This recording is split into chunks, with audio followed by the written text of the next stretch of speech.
Good morning, this is Vicki. And this is Jo. And we're the Two Natural Ladies. And we talk about the good news we all need and ways of getting the most out of life. We help people with practical, uplifting ways we can all make a difference. And we're striving for better, not perfect. And we love a good laugh. Please enjoy the show. Okay, hi, this is Vicki. And this is Jo. And we're the Two Natural Ladies. A little bit out of sync on Zoom. Hey, Yes. I am very excited. Oh, what are you excited about? About this very old blue jacket of mine that I spilled this all over it the other day. Oh, what's that? It's got beetroot, it's got beetroot carrot juice with some apple and lemon. But my as you gosh. can imagine, it's stained. It went everywhere, all over the kitchen, and the kitchen got a nice wipe down because of it. But this jacket is totally stain-free and clean. It's Like, amazing. Guess why? It looks very clean and bright and yeah. Yeah. So, guess why? Do you know why? Why? Because I soaked it in our wonderful pre-soak. Ah. Yes. So it's not just good for nappies; it's good for people who stain themselves. Well, babies stain themselves too. So yes, yeah. Well, it looks amazing, and yes, talking of babies, when I had babies, I used it. My youngest at the time, he was 3 months old when I first found this product, which was over 30 years ago, and I used it on his cloth nappies, and his nappy rash went first time. So yeah, not only and the nappies were bright. I had 4 boys, so I was soaking a lot. Everything came out. It was brilliant. It's amazing, isn't it? Amazing product, and very gentle on sensitive skin. Yes. Well, and I also used it on my babies, but I'd been using the product From the beginning. time they were born. Yeah. Yes. Whereas I was able to see the big difference from using a leading brand pre-soak to using our pre-soak. Yeah. So I can highly recommend it for anybody. Well, we both can highly recommend it. We can. And the other thing I use it for is, I mean, we've always had pets and, foster dogs and things, and, messes happen, and pre-soak's great for that as well. Yeah, and you were actually mentioning the other day about scungy towels. Yes. Yeah. So same thing. So yeah, and I know a lot of massage therapists that like using it as well. So yeah, and actually it's very good for freshening up tea towels as well. I soak in the bucket and then wash in the machine. Yes. Yeah. So, and great for our environment. Yeah. Does damage to our environment. So it's all win-win, great for our skin, great for our environment, works really well. Yep. 100% Australian. So get it. Yeah, get it. Get it and love it. Awesome. Okay. It's been a long time since you and I have actually done a podcast together. We've both had lots of stuff going on in our lives, but finally here we are. I know there are lots of people out there cheering. The Two Natural Ladies are back. They've been holding their breath. That's right. Yes. Their life just hasn't been fulfilled, and now it is. Yes. So tell us what you've been up to, because you've been on a pretty amazing journey over the last 18 months, 2 years. Well, I have. So when we stopped at the radio station, I don't know whether I'd already started that, but around that time I was looking for a natural therapies course to do. I wanted to revisit what I started to do when I had one child at the time, and I was looking to do something in the area of natural therapies as a career.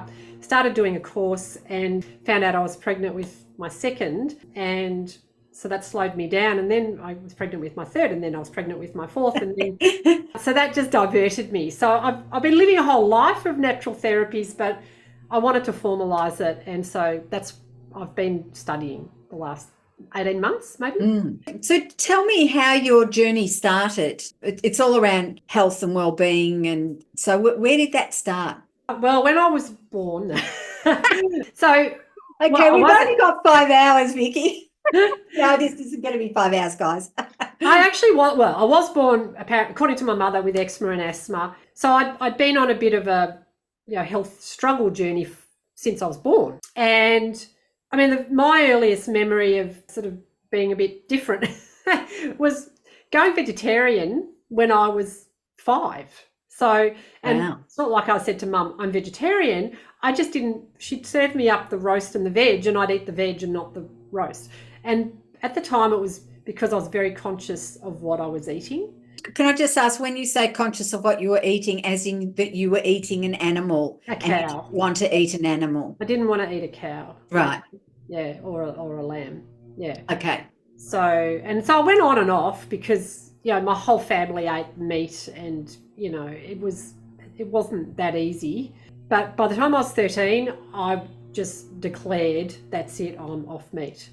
And then, sort of the health reasons came in from there, and then, the environmental reasons. And so it just kind of solidified what I was doing over that time. And so what are some of the environmental reasons? Well, they say our agriculture, the amount of land that it takes to actually raise animals, the water that it takes to raise our animals, like that, the land could be put to better use by actually just growing the food for us, rather than growing food for the animals and having the animals occupy the land. And I mean, I'm making it very simple, but I get what you're saying. That and we've only got a certain amount of land on the earth, and we have a lot of people on the earth, and so if we want to feed all the people sufficiently, then what we're finding is that we need to be giving less land to animals and which could be growing lots and lots and lots of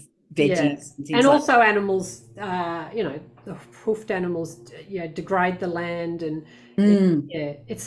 it's a big conversation, and it's a bit controversial as well. I mean, and even the vitamin B12 conversation that comes up, it's like, where you get your protein. It's like, where do you get your B12? Because there's a common belief that people who eat meat don't have a B12 deficiency issue like a vegetarian would. But even these days, animals are being supplemented with B12. So the only reason why meat eaters may be getting B12 is because they're eating a supplemented animal. Where we get B12 from is, if I was growing carrots in my garden, for instance, and I pulled a carrot out and didn't wash it, and it was all organic and healthy, and just eat it. So we get it from plant matter. And so, sorry, does that mean that probably what we should be doing is going out into the garden and eating some dirt? Yes. Okay. Good quality organic dirt. Okay, cool. So I'll add that to my no, That's not what you say.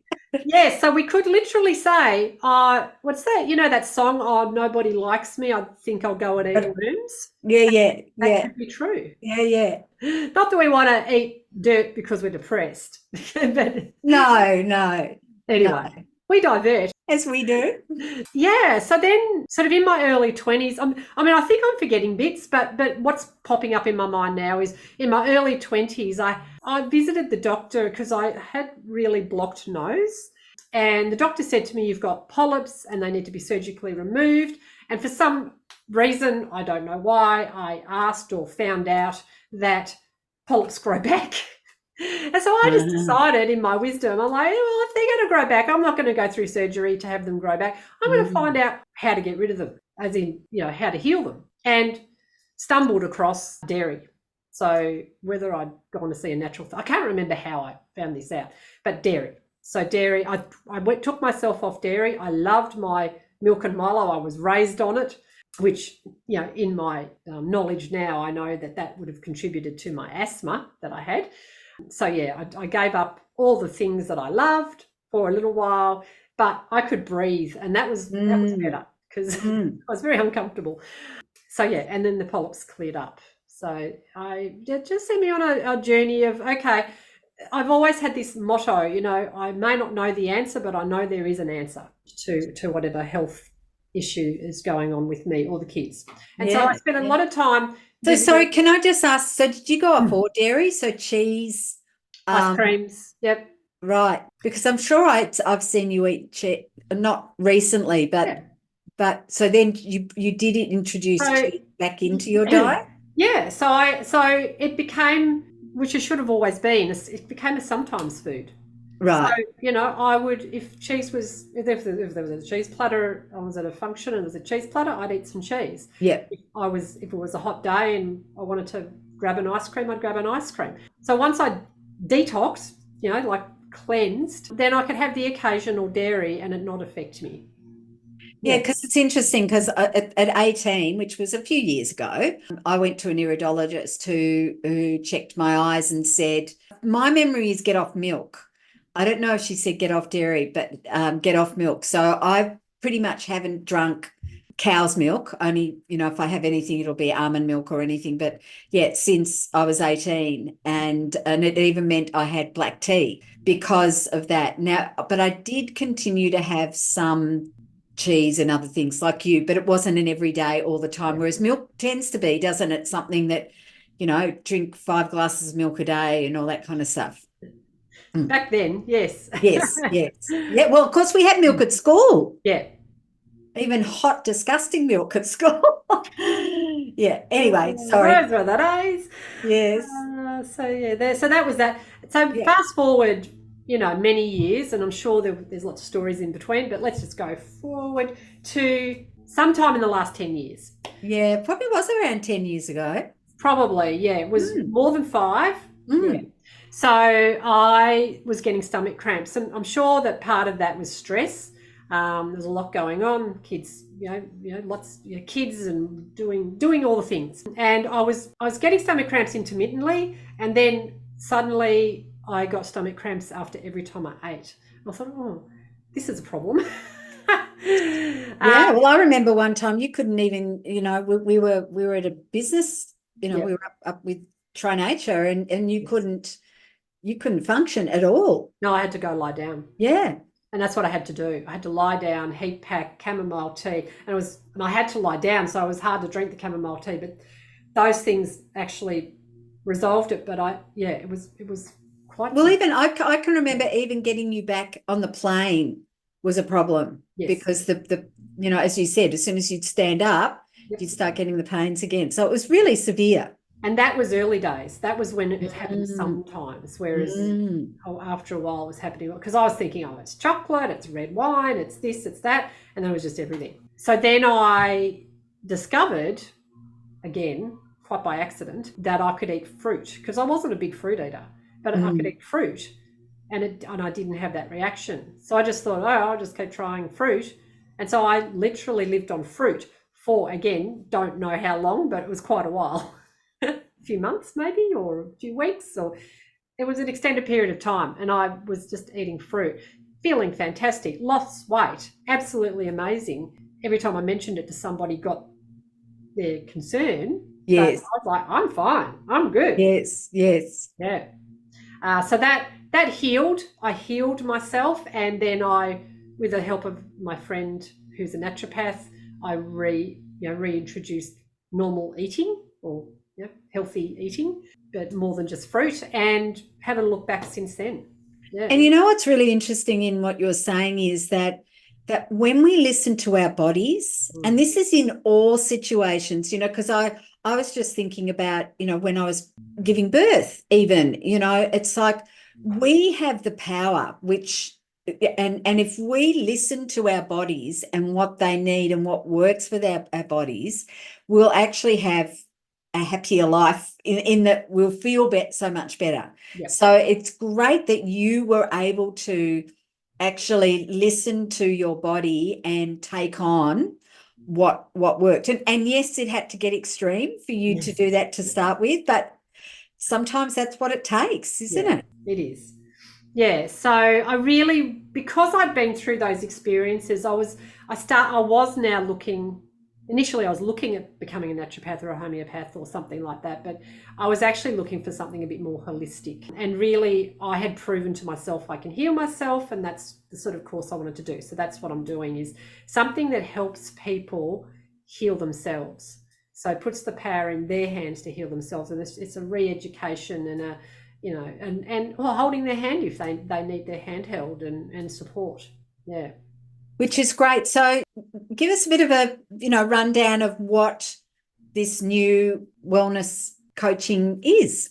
Wow. I mean, I suppose it's that. It's just, it's helping people learn how to heal themselves. I mean, I've learned iridology and sclerology. So most people know what iridology is. It's looking at the iris, but sclerology is looking at the whites of the eyes. And I tell you what, they tell a great story, the eyes. So we can look and see what is going on. And we've done that a couple of times for you, just to see what's going on and what areas of the body need support. And obviously we're going off what the person is actually experiencing as well. So we put a picture together of how we support the body, and then we look at specific foods and herbs and teas and essential oils, which are all wonderfully healing. Food as medicine, and breathing and exercise, and all sorts of ways we can take care of our body and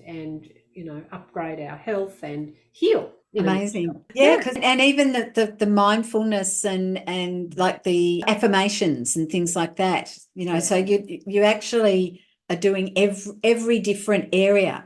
Well, the emotional healing, because like I said, back when I was getting stomach cramps, that I think a lot of that was stress. But the body can't discern between the two. It's still, whether you've eaten something bad or you're putting some bad emotion into you, the body will still react physically. And so doing those emotional healings can make a huge difference. Yeah. And I was talking to a girlfriend about the emotional healings yesterday, and I was saying to her, what's interesting is that there are certain things in my life that I've been working on for years now, and yet there's still remnants of that.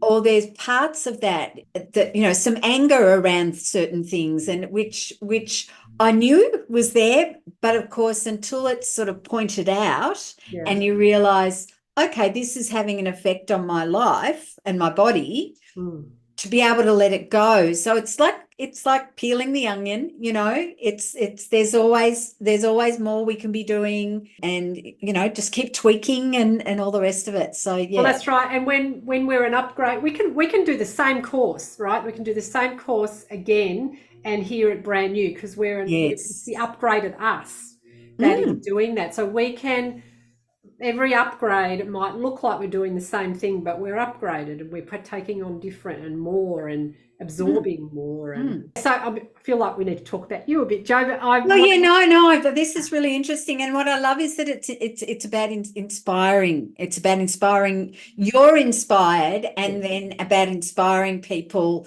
in their lives to see what works. What's possible for them. Yes. I mean, I've never been one to watch my weight or to diet, but I do think that for me, the natural journey over 12 months, taking on the health course, I have lost over 20 kilos. And for me, that's a sign that, my body is getting in balance. It's like healing a disease. It's a sign for me, because I've had stubborn weight on, and I've always had this theory that I will find the trigger one day. And I didn't think it'd be at my age, post-menopausal, 56, but there you go. I've done what a lot of people say is difficult, and lost the weight, and also healthier for it, because part of the journey was going on a fast and doing blood tests before and after. And those blood tests definitely showed some of the heart markers that were showing a higher risk, cardiac risk, lowered. And that was just from a short fast. So yeah, I want to tell people that, because that's what's possible for yeah. Cool. And healing asthma is the other thing. Healing lifelong asthma journey. Yeah, no, you've mentioned that a few times. Yeah, and I'm sure any of those, like, because everybody's talking about asthma and hay fever at the moment. Yes, they are. So yeah, there's lots we can do there. I could go on all day. So stop me now. So I mean, your journey's been. Well, hold on. Let's change hats. Oh, okay. Let's change hats. Sure. Because I'm going to put a hat on that might not be the most attractive hat, but this was my dad's hat. Oh, Oh, okay, cool. yeah. It's a bit of a weird looking hat. But anyway, Mine's a bit glary, but anyway. so yes. That's a lovely hat. Yeah, it is a good Yeah. hat. It's like I'm not going to try it, but there's this little thing that you're supposed to. Yeah, anyway, I'll leave it. Yeah, so my dad used to wear this a lot, this hat. So when he died, because which is part of my journey, is since we last did a podcast, my dad died and my mum has gone into care, and it's been an amazing journey. It's been rough because I adored my dad, and I still miss him, obviously. One of the things I did, which I planned to do anyway, was I went up north and I drove up north. And for me, driving, I never used to do driving. It was always, Frank would do the driving, somebody else would do the driving. I didn't do much driving. You'd do the driving. When we go on big trips, you'd be the one who'd do the driving because I just didn't like driving. And because I've been doing flower deliveries, I've got used to driving for hours and been fine with it. So I thought, okay, I'm going to drive myself up to northern New South Wales, pretty much the border of Queensland, to visit a mutual friend of ours. And it became quite a cathartic experience because it was a few months after Dad died, or 6 weeks, 8 weeks after Dad died. So it enabled me the time to reflect and allow myself to grieve, because I think a lot of us, we don't allow ourselves to grieve. Yeah. It's like, okay, your dad's died. Yep, we'll give her a week or two and then that's it, whereas I found the first year I could be driving along and I'd see a sign or something and I just burst into tears. So it happens, doesn't happen so often now, but for that first year. So, but it was just allowing myself to be whatever I was, whether I was joyous or sad or whatever. So that was a really wonderful experience. And I felt like, wow, I was driving nonstop. The first stint I did 7 hours nonstop. Well, I stopped to go to the toilet and whatever, but basically I was on the road for 7 hours, and that was such a breakthrough for me that, okay, I can do this. I could drive anywhere if I wanted to. So, it's interesting how we limit ourselves. Yeah. And so that was really, really great. And I've also, I spent trying to think what else. Well, I mean, the other main thing was probably, I've got 2 more grandchildren. That was pretty amazing. But I didn't do that. But yeah, then I went to Vietnam in August. Yeah. And that was amazing because it was the first time going overseas since COVID. Yeah. And even though I wasn't worried about getting COVID, just getting on a plane was just, I don't know, a little bit anxious about that. And I was going with a group of people, but I didn't know anyone other than the person who was organising it, who we both know. He's from a charity called Change the One, and he wanted those of us that have been involved in some way to come and check out what they do over there. And it was just incredible. It was the most amazing experience because, like anything, until you see on the ground what people are doing, you don't really understand. He's shown us pictures over the years and it's like, yeah, okay, this looks good. But when you're there and actually seeing that you're giving a person a cow, which is going to make all the difference to their family forever, or giving a child a bike, which means that they don't have to walk 25 Ks in the morning. They can ride, to school, things like that, like huge things that for us don't mean that much, but for them is huge. But just then the connections, we both talk a lot about community. So for those 10 days, I was part of this community and it was just really lovely. We all got on. There was no divas or whatever. And what a beautiful country Vietnam is. And, the majority of the people don't have a lot, and yet they're happy and very welcoming. So that was a really amazing experience, and I'm planning to go back again next year for longer because I just loved it so much. So, and I might go with you. It'd be lovely if you came. You just reminded me of another hat which I don't have on hand, because when you were talking about Vietnam, I mean, one of the things we've been doing is knitting. Yes. Group, our knit and natter group, I mean, you and I haven't contributed that much. But yes, we've been creating. Hang on, I have got one here. You've got one? There we go. Oh, very good. I've actually got it ready to donate. Oh, I'll put a cool. little tag on it. So yes, and this is a bit of a creative one that one of my family members designed and asked me to make, and it's a bit small. So I'm making another one for them. But I said, oh, hey, why don't I donate your design to? Yes. And they were thrilled with that. So yes. So thanks to a couple of other, like I said, members of our Knit and Natter group, Yes. we've donated hundreds of these wonderful hats.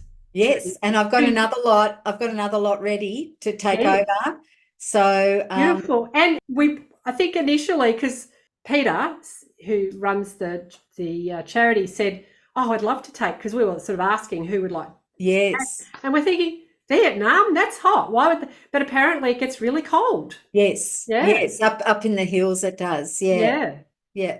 And of course, I was expiring almost in particularly the first few days, because the weather did cool down a little bit, and certainly I won't go at that time again because it's just too hot. You know, you want to go.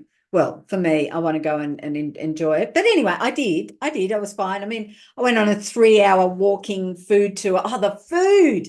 Talking of food, oh my gosh, the food is delicious. And interestingly, they understand. If I said I was a vegetarian, they wouldn't understand that. But if you say I'm a vegan, they understand what a vegan is. So I was a vegan the whole time I was there, which was great. And they're more used to it. There were people in, long sleeves and like suits and things, and I'm like expiring in a short sleeve thing, but their blood, is it thin? It thins? Yeah, if they've acclimatized and their blood is thin. Yeah. So yes, if I look at my last 18 months, there's been grief, but there's also been joy, and it's life. And I have to say right now with my health journey, because there has been a lot of emotional stuff over the last 10 years, which I've been working on. And I now feel like I'm now at the place where I can put the time and effort and headspace into becoming the healthiest person I can possibly be. Yes. So I'm really excited about what the future, and that's in all aspects. So that's, with exercise, with what I eat and drink, but also my mental health side of things. So traveling and doing things that inspire me and lift me up, and I'm passionate about. Wonderful. No, it's so great to catch up. I mean, we've been in touch, but catch up officially as two natural ladies. Absolutely. Get us back on the road again. Yes. So one more hat change. Well, one more back to the other hat, because I did want to just mention I haven't done a lot of travel actually. I've been very focused on my course, which was all on Zoom, so I got to do it at home. But part of still being part of a community. But one thing I did do, which I think it's hard to see. It says Cairns. It says Cairns. So I went to Cairns in October, and that was a very impromptu thing, because my friend, one of my friends, had posted that she was going on a barrier reef swim, and I just like, oh, that sounds interesting. That sounds fun. And I mentioned that on a post, and she said, oh, why don't you join us? And I thought, I haven't seen her in years. She moved from Melbourne to New South Wales, and thought, why don't we meet in Cairns? So Shane and I went and met her and her partner and a couple of other friends that were going on the swim. We didn't go in for the swim. We went for the snorkeling and the friendly fishies, and so it's just lovely. It was a lovely holiday, and it's got both Shane and I thinking of our own health, because we both tend to just keep working. And it's, I actually heard a podcast the other day, and I think I'll adopt this. This person said they take a week off every quarter. And so we're planning our next trips. And Shane wants to go to Tasmania, and I want to go back up to New South Wales and see some family. And I'd also like to go and visit my cousin in New Zealand. So that's what's on the cards for me. And yes. So where's your next trip going to be? So the next trip is Vietnam, which will probably be April. So, diarise some time in April, probably for, 2.5, 3 weeks. It's funny, isn't it? Because when I think of going away, I could go away for months and months and I'd miss my kids, but not really. But it's missing my grandchildren. I know. Because they're still little and they're growing. So, Yes. so Vietnam, and then I'm taking the whole family up to Port Douglas for a week in beginning of August. But I agree, I need to have at least one other It trip. sounds like you've got that sorted. So make sure you're going to go to the Daintree rainforest, right? I've done that. I might not do that. Okay. I am going to hire 2 cars because I'm paying for it. So, one of the wonderful things that happened out of Dad dying was that I was able to be given a bit of money. And so I put aside some of that and I thought, what can I do with this? And I thought, okay, let's take all the family away and I'll hire a couple of cars so that they can go up there. I mean, I can do it, but I went to Port Douglas every year for about 10 years with my parents. Oh, okay. Yeah. So the last week they would go for 7 weeks, and the last week they paid for everything. They paid for my airfares and my time up there. So I got a week away from the kids and everybody. I loved it. And so so I did the Daintree, and I've done a lot of the things that are available there. I've done snorkeling, blah, blah, blah, blah. Not that I can't do it again, but I really love just hanging out, going for walks on the 4 Mile Beach and Reading a book. Exactly. Yes. Yeah. So anyway, yes.